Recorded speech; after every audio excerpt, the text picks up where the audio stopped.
Shalom, shalom, bien-aimés, soyez bénis dans le puissant et merveilleux nom de notre Seigneur et Sauveur Jésus-Christ de Nazareth. Un privilège, une grâce de nous retrouver encore ce matin au pied du Maître pour recevoir sa parole. Ma prière pour chacun de nous est que cette parole nous trouve en bonne santé et qu'elle nous apporte les ressources spirituelles afin de vivre en conformité avec ce qu'elle prescrit au nom de Jésus.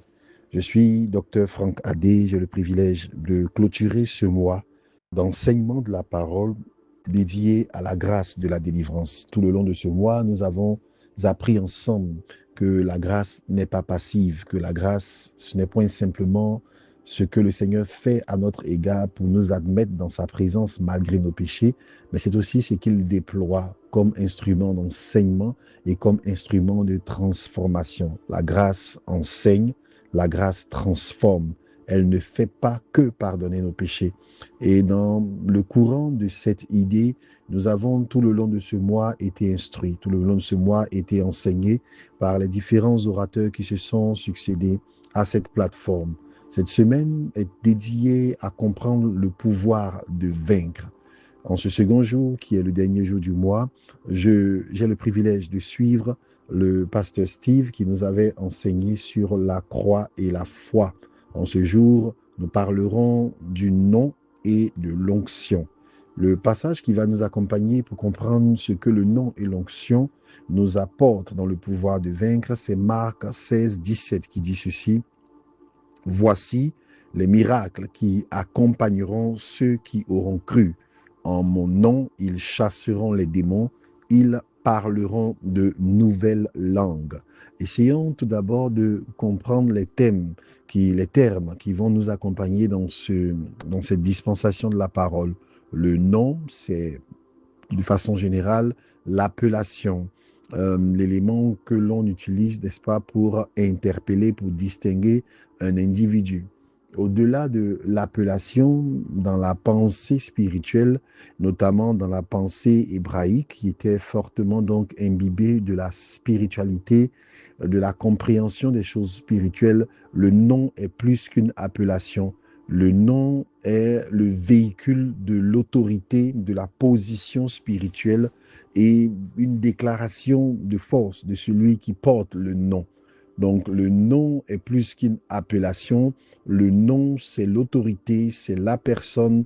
Invoquer le nom d'une personne, c'est donc invoquer cette personne même, son autorité, sa force, sa vitalité, sa vertu. C'est la raison pour laquelle les Hébreux avaient coutume de dire, et ce commandement nous a été transmis, tu n'invoqueras pas le nom, tu n'utiliseras pas le nom de l'Éternel, ton Dieu, en vain. Donc, le nom n'est pas qu'une appellation. Qu'est-ce que l'onction? L'onction vient du verbe oindre. Littéralement, l'onction porte deux significations ou deux dimensions. Premièrement, c'est le choix. L'onction, le fait d'être oint, manifeste d'abord le fait d'être choisi. Et au-delà du choix, l'onction, c'est aussi la force, la grâce qui accompagne ce choix. Donc, lorsqu'on est oint, on est d'abord choisi.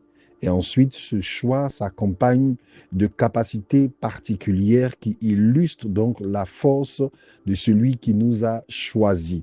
Donc, le nom et l'onction nous entraînent dans une réalité d'autorité, dans une réalité de puissance, dans une réalité de force. Si nous lisons ensemble le passage qui nous accompagne, nous allons réaliser une première chose, c'est que le passage qui nous dit que nous accomplirons des miracles se trouve dans un contexte de mission. Marc 16, un peu comme Matthieu 28, et donc le message, et donc le testament, et donc le commandement que le Seigneur donne donc à ses disciples au moment où il s'en va. C'est donc dans un contexte de mission. Il est très important que nous comprenions donc le contexte, parce que le contexte va justifier ce que le Seigneur est prêt à faire avec nous. Le Seigneur ne nous confère pas son nom, ne nous confère pas son onction, pour que nous puissions rester dans les quatre murs de nos églises, de nos maisons, ou que nous puissions les orienter vers notre propre bénéfice. Il ne nous donne ni son nom ni son onction uniquement pour que nous puissions nous épanouir, mais il nous confère son nom, il nous confère donc son onction Il nous confère donc son autorité dans un contexte de mission. Et la phrase, elle est tout à fait explicite. Voici les miracles qui accompagneront. Le verbe accompagner, donc, c'est un verbe d'action, c'est un verbe de mouvement. Les miracles, donc, ne viennent pas demeurer avec ceux qui ont cru, ils viennent accompagner. On accompagne quelqu'un qui est en mouvement. Cela veut dire donc qu'il y a de l'onction, il y a la force du nom, il y a la force de l'autorité que nous ne pouvons percevoir que si nous sommes dans un contexte de mission. Et je crois que tous ceux qui, en tant qu'hommes de Dieu ou en tant que simples chrétiens, si tant est qu'on puisse être appelé un simple chrétien, ont été en situation d'aller prier pour des personnes, d'aller annoncer l'évangile, d'aller accomplir la mission, ont pu percevoir un niveau de grâce, un niveau d'autorité, un niveau de force qui est plus important que ce qu'ils ont l'habitude d'expérimenter en eux-mêmes ou dans leur propre vie. Pourquoi? Parce que le cœur de Dieu est dans la mission. Le nom et l'onction, le pouvoir donc de vaincre, se conçoivent parfaitement dans le contexte de la mission. Nous ne pouvons pas demander à Dieu de déployer pleinement ces choses à notre égard si nous ne sommes pas prêts à servir dans la mission. C'est la première chose que nous voulons donc partager. La seconde chose, c'est revenir donc au nom. Au nom. Le nom, donc, comme on le disait, confère l'identité, mais aussi l'autorité et la vigueur d'une personne. Et le Seigneur dit clairement, en mon nom. Ce qui veut dire donc que ce que nous accomplissons s'accomplit parce que le monde spirituel réagit. Et je vais dire quelque chose de particulier. Je prie que on puisse recevoir ce que je dis avec tout l'équilibre et toute la nuance qu'il faut. Mais ce que je veux dire, c'est que nous n'accomplissons rien sur la base d'abord de notre sainteté. Nous n'accomplissons rien sur la base de notre mérite. Nous n'accomplissons rien sur la base du nombre d'heures que nous passons à prier. Et je dis encore une fois qu'il faut bien nuancer ces choses. Je ne suis pas en train de dire que ces choses ne sont pas importantes, mais dans le processus de la vie d'autorité, de puissance, la puissance ne vient pas de ces choses. Ces choses sont des canaux au travers desquels la puissance peut couler plus facilement ou peut couler, n'est-ce pas, avec moins d'obstacles ou peut couler avec plus de fluidité, mais la source de la puissance se trouve dans le nom. Il est très important que nous puissions comprendre ces choses. C'est la raison pour laquelle tout ce que nous faisons doit être fait dans le nom de Jésus et non pas en notre propre nom. C'est important parce que la foi chrétienne a, n'est-ce pas, été engagée depuis quelques années dans un tournant qui, s'il peut être louable parce qu'il parle d'honneur dû aux serviteurs de Dieu, contient quand même quelques dérives où le nom de Jésus, n'est-ce pas, commence à être subtilement remplacé par des noms d'hommes. Quelle que soit l'excellence des choses que le Seigneur fera avec vous, avec moi, avec nous, la réalité, c'est que rien ne se fait en notre nom. Les disciples, les apôtres, les premiers apôtres l'ont compris lorsqu'ils ont dit, pourquoi nous regardez-vous comme si cette chose étrange venait de nous, pardon, après avoir accompli un miracle. Il dit, c'est dans le nom d'une personne, c'est dans le nom de Jésus. Il faut bien donc comprendre que l'autorité se trouve dans le nom de Jésus. Marcher dans la sanctification, avoir une vie de jeûne et de prière, avoir donc une vitalité dans sa vie chrétienne, dans sa piété, est une bonne chose. Parce que cela met en place, n'est-ce pas, une fluidité dans le mouvement, mais il ne faut jamais oublier que la source se trouve dans le nom. Et deuxièmement, nous parlons donc du fait que le Seigneur précise en mon nom. J'aime bien faire ce jeu de mots avec ce qui est dit en Matthieu 7, 21, lorsque les personnes viendront lui dire, n'avons-nous pas fait beaucoup de miracles par ton nom?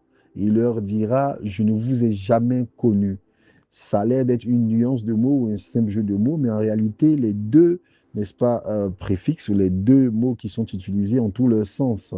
Faire les choses dans le nom de Jésus ou faire les choses par le nom de Jésus sont deux choses différentes. Le résultat peut être le même parce que, comme je le disais, dans le contexte de la mission, le Seigneur a tellement à cœur de sauver les personnes qu'il peut quelquefois outrepasser la stature, la réalité de ce que nous sommes pour pouvoir sauver les personnes. Exemple tout simple et tout pratique, nous pouvons avoir un niveau de vie qui ne correspond pas aux exigences du Seigneur, marcher dans l'iniquité, la souillure, et pourtant, les miracles peuvent continuer de se faire, n'est-ce pas, tant que nous invoquons le nom de Jésus. C'est ce que j'appelle faire des miracles par le nom. Faire des miracles dans le nom, ce n'est pas simplement utiliser le nom, n'est-ce pas, pour pouvoir produire un résultat, c'est vivre dans la réalité de ce nom et des exigences que ce nom porte. Croire donc dans le nom, n'est-ce pas, vivre et agir dans le nom.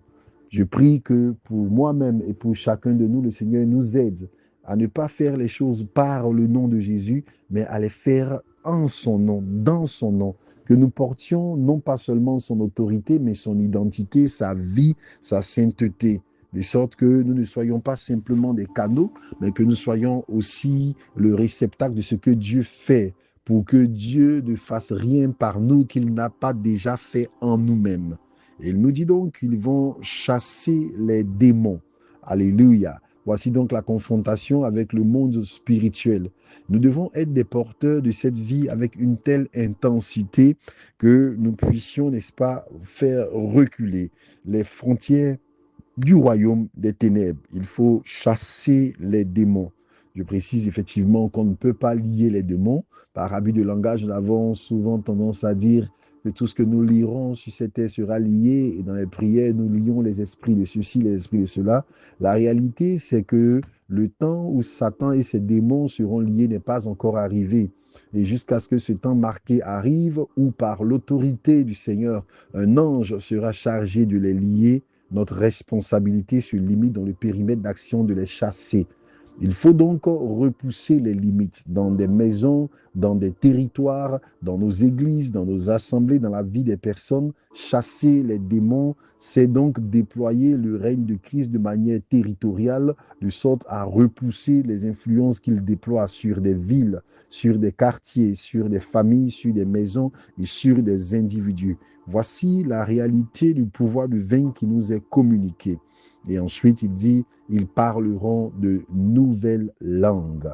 Et le temps manquerait pour entrer dans le détail de l'importance du parler en langue, soit que nous parlions dans des langues intelligibles, soit que nous parlions dans la langue des anges.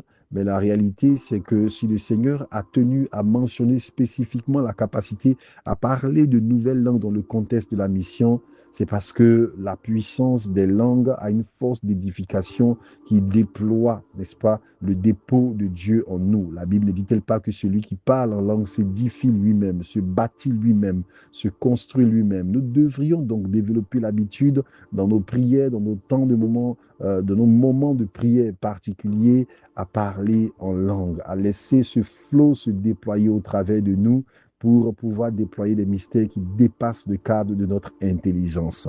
Que la grâce, que la faveur, que la puissance du Saint-Esprit repose sur nos vies. Au nom de Jésus. Amen.